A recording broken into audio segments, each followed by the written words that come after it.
नमस्कार, मैं मृदा श्रीवास्तव सी न्यूज भारत में आपका स्वागत करती हूं। वक्त हो गया है न्यूज बुलेटिन का।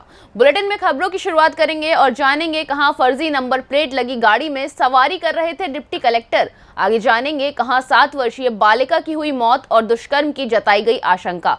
आगे जानेंगे कहां भाजपा के मीडिया प्रदेश प्रभारी का हुआ प्रेस कॉन्फ्रेंस और ईडी की कार्यवाही के बहाने कांग्रेस सरकार पर बोला हमला।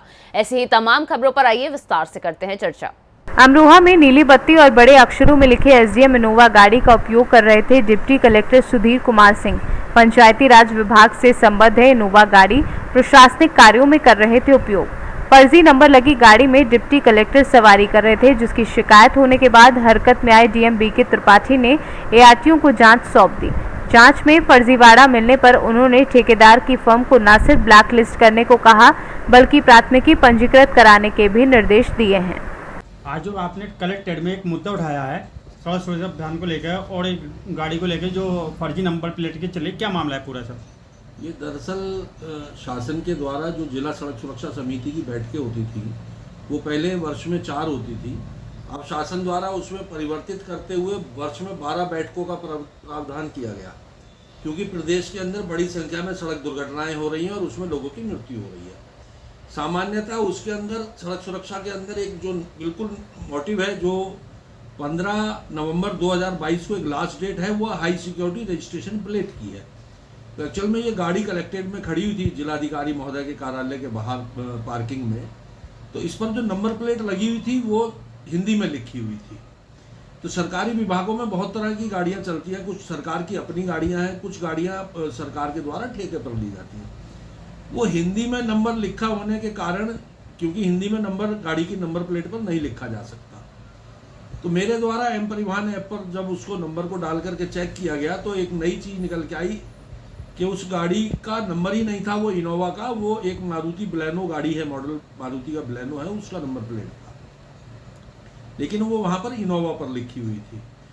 जिसके संदर्भ में माननीय जिलाधिकारी महोदय को बैठक में मेरे द्वारा अवगत करा दिया गया कि इस तरीके से हम सड़क सुरक्षा पर चिंता कर रहे हैं और तमाम चीज़ें कर रहे हैं, लेकिन सरकारी विभाग के अंदर एक वाहन जो आपके पार्किंग में बाहर खड़ा है उसके ऊपर इस तरीके से फर्जी नंबर प्लेट लगी हुई है।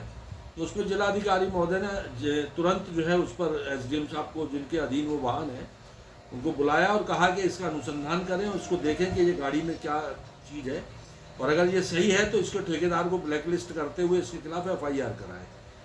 तो उसमें जो है सिर्फ यही मुद्दा था कि हिंदी में नंबर प्लेट लिखे होने के कारण से एक चेक करने के उद्देश्य से कि ये सरकारी वाहन है या निजी वाहन है, कॉन्ट्रैक्ट का है, तो ठेकेदार द्वारा आपूर्ति किया गया वाहन है जिसके ऊपर फर्जी नंबर प्लेट लगी हुई पाई गई है। जिलाधिकारी महोदय अपने स्तर से उस पर कार्रवाई करा रहे हैं। सर, जैसे कि अगर इस गाड़ी से कोई नंबर प्लेट से कोई घटना घट जाती तो इसका जिम्मेदार कौन होता है? देखिए, जिम्मेदारी सीधा जो आपूर्ति करता है, जो वाहन की आपूर्ति कर रहा है ठेकेदार, उसकी जिम्मेदारी है कार्यदायी संस्था की, और ये एक बहुत घटिया स्तर का कार्य है और ऐसे कंपनियों को तो ब्लैक लिस्टेड करना चाहिए हमेशा के लिए।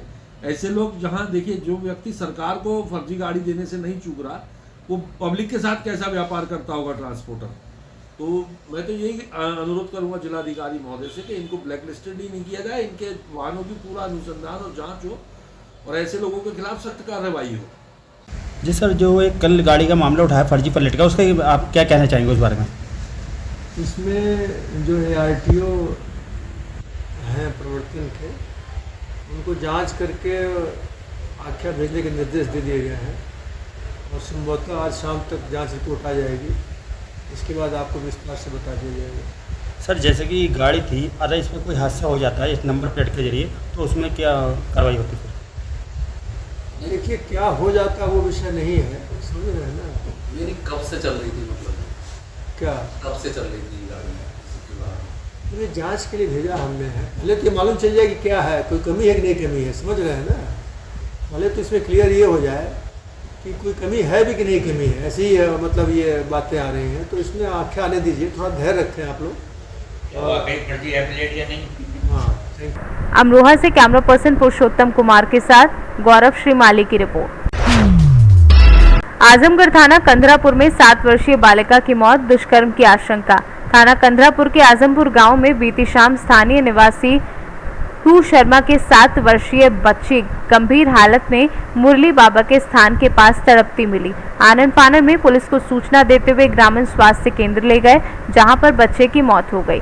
सूचना के तत्काल बाद पुलिस अधीक्षक अनुराग आर्य व डीआईजी मौके पर पहुंचकर जांच पड़ताल की तथा प्रेस कॉन्फ्रेंस में पुलिस अधीक्षक ने बताया कि परिजनों द्वारा गांव के ही लक्ष्मण माली को आरोपित बनाया गया है और पुलिस अधीक्षक के अनुसार बच्ची के साथ दुष्कर्म की भी आशंका जताई जा रही है। पुलिस अधीक्षक ने बताया कि आरोपी लक्ष्मण माली को पुलिस हिरासत में ले ली है और हिरासत में लेकर पूछताछ कर रही है। पीएम के बाद सारा मामला क्लियर होगा, तब दोषी के खिलाफ सख्त से सख्त कार्यवाही की जाएगी। कल रात में लगभग 9 बजे थाना क्षेत्र कंदरापुर अंतर्गत आजमपुर गांव में एक 8 वर्षीय बच्ची की मृत्यु की सूचना प्राप्त हुई। तत्काल मौके पर जाकर डीआईजी सर व मेरे द्वारा घटनास्थल निरीक्षण किया गया एवं बच्ची के परिजनों से वार्ता की गई। परिजनों व गाँव वालों से हुई वार्ता व छानबीन एवं परिजनों द्वारा गाँव के ही लक्ष्मण उम्र 22 वर्ष, जिसका घर लगभग पीड़ित घर से 100 मीटर की दूरी पर है, इसके द्वारा दुष्कर्म व हत्या की आशंका के आधार पर थाना कंदरापुर पर धारा 376, 302 आईपीसी व पॉक्सो एक्ट के अंतर्गत एक नामजद अभियुक्त लक्ष्मण पुत्र पप्पू माली के विरुद्ध एफआईआर पंजीकृत की गई है। अभियुक्त से हिरासत में लेकर विस्तृत पूछताछ की जा रही है। फील्ड यूनिट द्वारा घटनास्थल से साक्ष्य संकलन किया गया है। मृत्यु का कारण पोस्टमार्टम रिपोर्ट के बाद स्पष्ट होगा। साइंटिफिक तरीके से त्वरित विवेचना सुनिश्चित करते हुए अभियुक्त को कठोर से कठोर सजा प्रभावी पैरवी कर सुनिश्चित की जाएगी। आजमगढ़ से सी न्यूज संवाददाता सीबी भास्कर की रिपोर्ट। भाजपा के मीडिया प्रदेश प्रभारी अमित चुनवानी का प्रेस कॉन्फ्रेंस। ईडी की कार्यवाही के बहाने कांग्रेस सरकार पर बोला हमला। मुख्यमंत्री भूपेश बघेल से मांगा इस्तीफा, नैतिकता के नाते इस्तीफा दे सरकार। कोयले से ही अब तक 3000 करोड़ से ज्यादा का भ्रष्टाचार में लिप्त अधिकारियों को संरक्षण दे रही सरकार। बेमेतरा भाजपा कार्यालय में की प्रेस कॉन्फ्रेंस। इस अवसर पर उपस्थित रहे भाजपा जिलाध्यक्ष ओम प्रकाश जोशी, पूर्व जिलाध्यक्ष राजेंद्र शर्मा। आज का छत्तीसगढ़ में भ्रष्टाचार के मामलों को लेकर के ईडी ने बड़ा खुलासा अपने प्रेस नोट के माध्यम से किया है। ये बताया गया है कि केवल कोयले से ही 2 से 3 करोड़ रुपया अवैध रूप से जबरन वसूला जा रहा है। यह राशि 3000 करोड़ रुपए से ज़्यादा की होगी केवल एक क्षेत्र से। और जिन अधिकारियों के घर से डायमंड, कई किलो सोना, लाखों करोड़ों रुपए की अनअकाउंटेड नकदी भी जब्त की गई है, उसने भी छत्तीसगढ़ में सरकारी संरक्षण में हो रहे भ्रष्टाचार की पोल खोल दी है। छत्तीसगढ़ में भ्रष्टाचार हो रहा है, यह तो बहुत दुर्भाग्यपूर्ण बात है, लेकिन कांग्रेस सरकार का रवैया जो है वो आज भी भ्रष्टाचारियों के पक्ष में है। जिन लोगों पर कार्रवाई हो रही है, जिनसे बहुत सारी संपत्ति मिल रही है, जो जनता के हक का पैसा है, उसके बावजूद भी कांग्रेस की सरकार ने आज तक ऐसे अधिकारियों पर कोई कार्रवाई नहीं की है, बल्कि भ्रष्टाचार के खिलाफ चल रही इस लड़ाई में बाधा बनने का प्रयास किया है, नलगल बयानबाजी की है। तो भाजपा आज 5 प्रश्न कांग्रेस के सामने रख रही है कि भ्रष्टाचार का ये जो रैकेट है वो कांग्रेस सरकार के संरक्षण में चल रहा है, तो क्या मुख्यमंत्री जी इस्तीफा देंगे? अभी तक जिन अधिकारियों के घर से नकदी, गोल्ड, डायमंड मिल चुके हैं, उसके बाद उन अधिकारियों का निलंबन क्यों नहीं हुआ? भ्रष्टाचार में बाधा बनने के लिए क्या कांग्रेस पार्टी माफी मांगेगी? ऐसे कई प्रश्नों का उत्तर भारतीय जनता पार्टी के साथ साथ प्रदेश की जनता जानना चाहती है।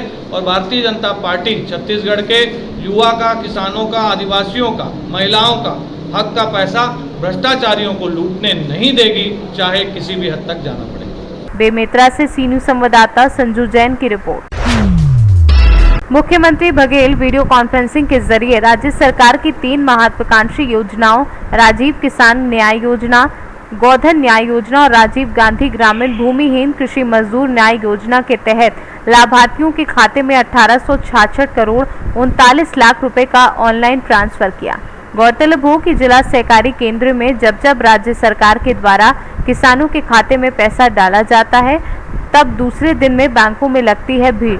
3 से 4 बार बैंकों से उठाई गिरी का वारदात भी हो चुका है। कुछ किसानों ने बताया कि जो पैसा डला है वहां पैसा वापस ना हो जाए, जिसके चलते हम पैसे को निकालने के लिए आए हैं।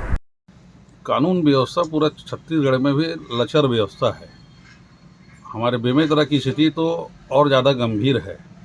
आप बात कर रहे हैं कि देवरिया कोऑपरेटिव बैंक का, जो लगभग 4 या 5 उठाईगिरी यहाँ पर हो चुका है। बैंक का व्यवस्था वहाँ ब्रांच मैनेजर हर 2 महीना 3 महीने में बदला जा रहा है। बिना पैसे के वहाँ पैसा नहीं मिल रहा है। और दुर्भाग्य की बात यह है कि पहले तो यहाँ चौकी ही नहीं था, अब बैंक के बगल में चौकी भी खुल गया है और चौकी खुलने के बाद भी वहाँ उठाईगिरी हो रहा है। ये बड़ा दुर्भाग्यपूर्ण बात है। इसको शासन प्रशासन को ध्यान देना चाहिए और बैंक का व्यवस्था और कानून का जो व्यवस्था है उसको इनको सुधार करना चाहिए। बेमेतरा से सी न्यूज़ संवाददाता संजू जैन की रिपोर्ट। उत्तर प्रदेश के जनपद हापुड़ के थाना सिटी कोतवाली क्षेत्र के चंद्रलोक कॉलोनी में आज आईपा संगठन की मीटिंग का आयोजन किया गया। इस मीटिंग में आईपा संगठन का कुनबा बढ़ाने पर जोर दिया गया। तो वहीं नेशनल सचिव सुरेंद्र शर्मा ने बताया कि पत्रकारिता एक ऐसा कदम है जो कि निष्पक्ष और बिना भेदभाव के समाज सेवा करता है और ये संगठन काफी दिनों से चल रहा है। ये संगठन एक पत्रकारों को एक चमक देने का काम करेगा। हापुड़ से सी न्यूज़ संवाददाता सचिन सागर की रिपोर्ट। फिलहाल के लिए इस न्यूज बुलेटिन में बस इतना ही। देश और दुनिया की तमाम खबरों को जानने के लिए देखते रहिए सी न्यूज़ भारत। हर खबर आपके साथ, आपके हाथ।